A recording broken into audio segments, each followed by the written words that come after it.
So hello everyone, my name is Tomasz Berga and I'm a mobility coordinator at the RCS Center at Messerich University, and I'm joined by my colleague. My name is Lenka, and I also work at the mobility section at Maastricht University at the Data Science Center with Tomasz. And I'm also an English teacher working mostly with deaf and hard of hearing students. Right, and now I'll tell you some more about the RCS Center. It provides services to persons with special needs at the Messerich University.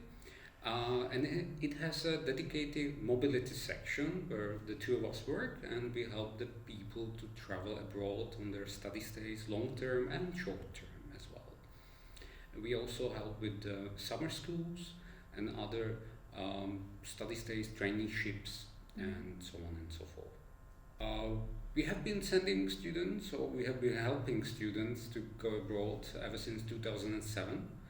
And our main goal is to help negotiating reasonable adjustments to their study environment, such as speech to text reporting, interpreting, but also captioning services for hearing impaired students, and so on and so forth. We also have students with their special grant applications under the Erasmus Plus scheme, which is also quite demanding work, and we calculate expenses for their stays and for the services they will receive at the host institutions. And we also communicate with the partners and the providers of the services at the host institutions abroad. We believe that the preparation for mobility itself is very important. Careful planning involving the host institution, the receiving institution, and the students are very important to ensure good experience for all the parties involved. And this starts ideally way before mobility itself, when they negotiate study adjustments at the host university. We also help the coordinators to locate the right service providers and ensure the best services for the students to ensure accessibility of his studies. And we are also looking for the right contact person at her institution, because it may be very confusing for the student to orient himself in the system. And also a sport center, which is part of Maastricht University, offers also its own language courses and technical support. The language requirements for the students are relatively high, because the students need to be able to study in typically English, be able to use the study materials, take part in the lectures, and also take their final exams. In case of deaf and hard of hearing, the situation is yet more challenging. Deaf people who come from non-English speaking countries and typically use their native sign language as their first or preferred language typically regard English as one of the two second first languages they need to master, because they also need to master their local written language, then a sign language they use for international communication, and then comes English. So attaining the required level of English for the study stay is not an easy thing.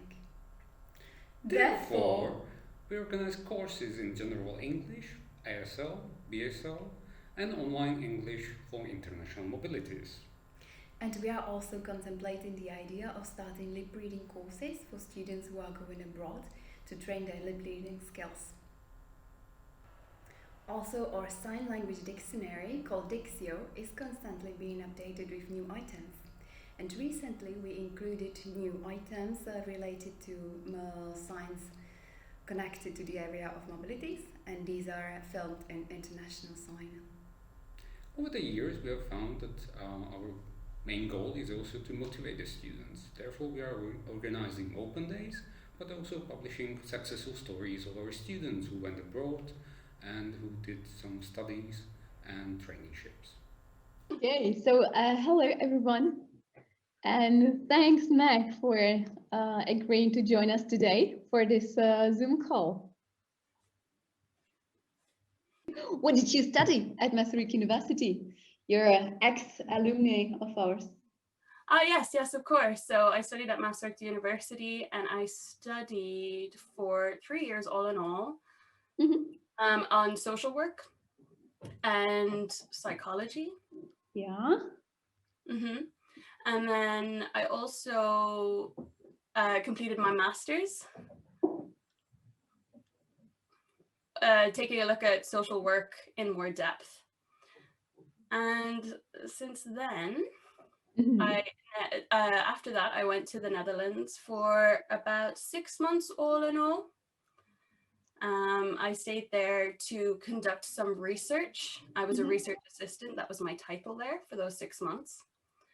And now I'm back here in Czechia, and I work with the Deaf Association now for nearly a year. Okay, so we are here today, for you to tell us about your Erasmus experience a bit. So my first question is, what was your motivation to apply for Erasmus? Did you always wanted to do it, or how did the idea came to your mind?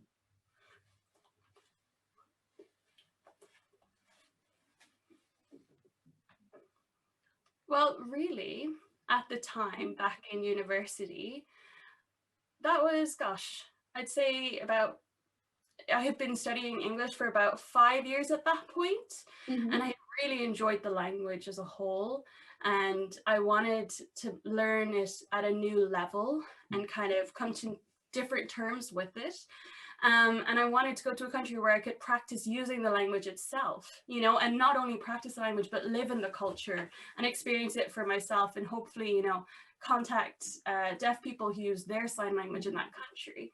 So that's something I wanted because of my interest in English. So that's why I decided to go to another country, and Erasmus was a good program for that. Really, I think most of the time, well, what was interesting in terms of being there was I had a huge interest in to see how the system worked in another country, how people lived in another country, kind of have that culture experience as well as the language experience, right? And for me, it was really important that it would be like a home away from home, but also not be reliant on my friends and family here in my country, but kind of build my own community in a whole new world, in a whole new country, like really push myself outside of my normal limits to create my own friends and contacts in another country. So yeah, that. Did you do any preparation before your stay? Did you take any special classes, or did you do something specific to get yourself ready for this experience?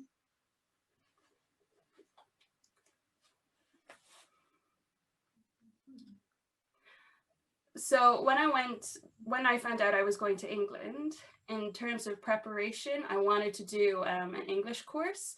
And I don't know if you know, for Erasmus, they have like young people, they like bring us together as potential Erasmus students, and they get us in touch with those who've already completed the Erasmus program, so we can kind of get best practices and tips from each other.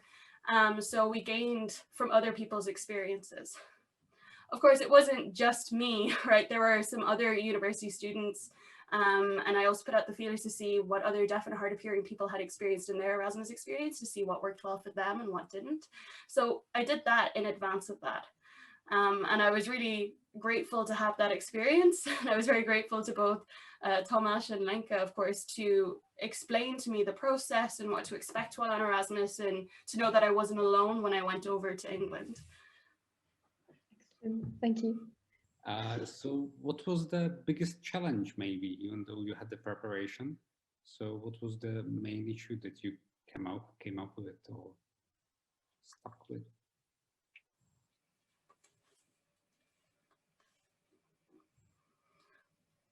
The biggest challenge, honestly, it was, my biggest concern was how would I get people to understand me, right? Because obviously I'm so used to Czech speaking individuals that lip reading for that is fine, but going to a completely other country with a completely different mouth pattern, I was really, really concerned that that would be such a big challenge for me, and it was, but it also built my confidence in using other resources to communicate, like note-taking, like gestures, so I adapted, but it was a big challenge. Yeah, well done to you, Mac.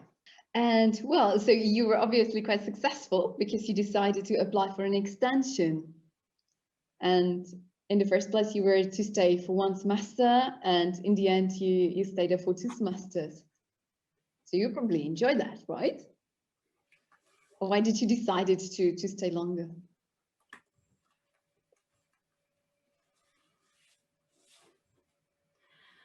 Why? Well, first of all, the interpreters and the captioning access was tough to kind of adjust to, because obviously it's the first step. You're really thrown into the deep end. You're meeting all these people from around the place. You're learning how to communicate in very different ways. And I thought in that 6 months, it wasn't enough time to truly feel comfortable and to like enjoy the experience to its fullest. So I had obviously been focusing on my studies.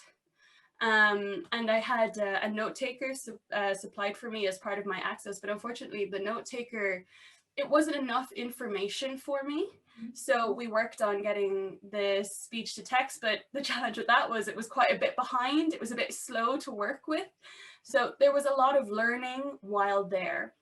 So on this group of communication that we had talked about previously, I had tried to explain, okay, so this is the thing, this is the challenges I'm working with, and we learned and we decided we'd give interpreting a try. But it wouldn't just be sign language interpreting, it would be sign supported English, also known as SEE. And that really worked to my benefit, because it was same time, it was no delay, and I was able to answer very quickly. And that's what I really wanted, was real-time communication. And I wanted to learn at the same time as everyone else, but also work on my British Sign Language on the side. So having the sign supported English helped me learn the language, whilst also giving me the confidence to work on my British Sign Language on the side and then build my communication and my connection to the deaf community in Britain. So this was a long process to get to that point, which is why I felt it was important to extend my stay there, because I just at month 4 or 5, I was starting to meet deaf people. I was starting to be a part of a community. And it kind of seemed a shame to leave after 2 months of only having that. So that's the main reason I decided to extend my stay. Yeah, that's a very interesting point, actually. When did you start learning BSL? Was it directly when you arrived to Birmingham, or did you start a bit earlier before the stay, or how did you do it?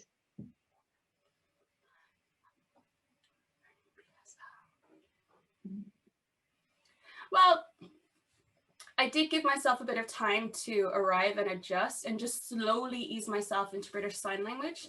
So that's why I started using sign supported English interpreters to kind of get used to that modality of English in signed modality. But I don't know why, but I felt like I learned much quicker from that form of access than other things, than having the captioning, for example. Like I said, the speech to text was so slow, and lip reading was just it was too much too soon. Yeah. And of course, as we know, sign is more visual. So we started with the SEE, and then as my BSL built, I was able to move over to British Sign Language, which is more visual, which allowed me to capture the teachings much better. Now, I just would like to ask if you have any tips for deaf and hard of hearing students who want to do either a traineeship or a study stay abroad.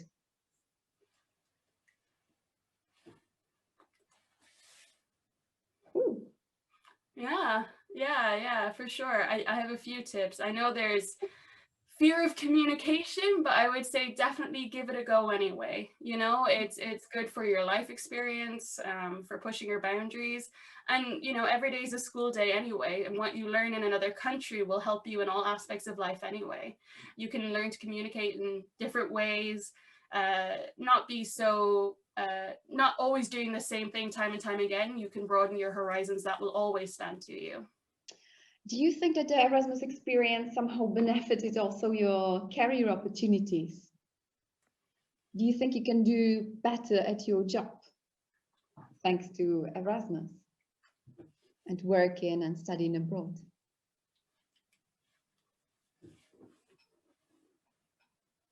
Yeah, definitely, without a doubt. There's so many different ways it benefited me in terms of meeting new people, in terms of creating and finding new tools and resources to work and communicate with many different people, that's given me a lot of life experience and a lot of skills that I can definitely bring to my workplace. I mean, if originally I had intended to go to another country to find employment anyway, but given COVID, I had to find work here. But I mean, I've no fear, or I've only got excitement to go to another country and work abroad using IS or other communication methods. Well, why not? I think that's the best thing we could have expected to and hear from this interview with you. So that's really great. Good. Tom, do you think you have any more questions? Or... I don't think so. I just wish we had more students like Magda. Yeah.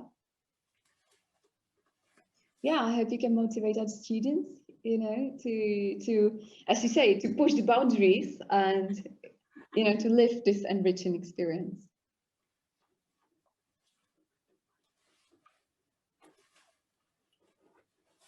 Just considering Erasmus, it wasn't all positive. There's of course challenges and tough times to go through, and I think that's important to like mentally prepare yourself for.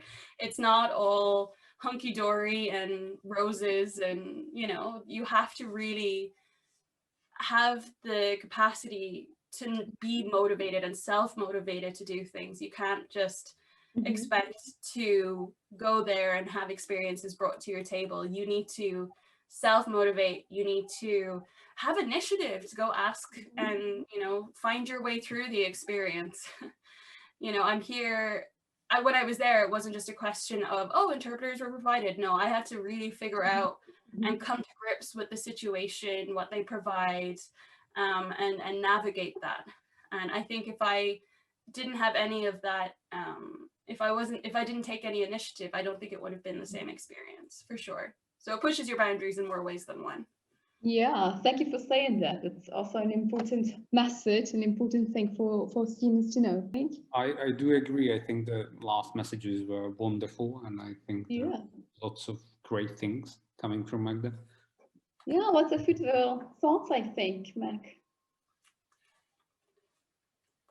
Lots of great moments.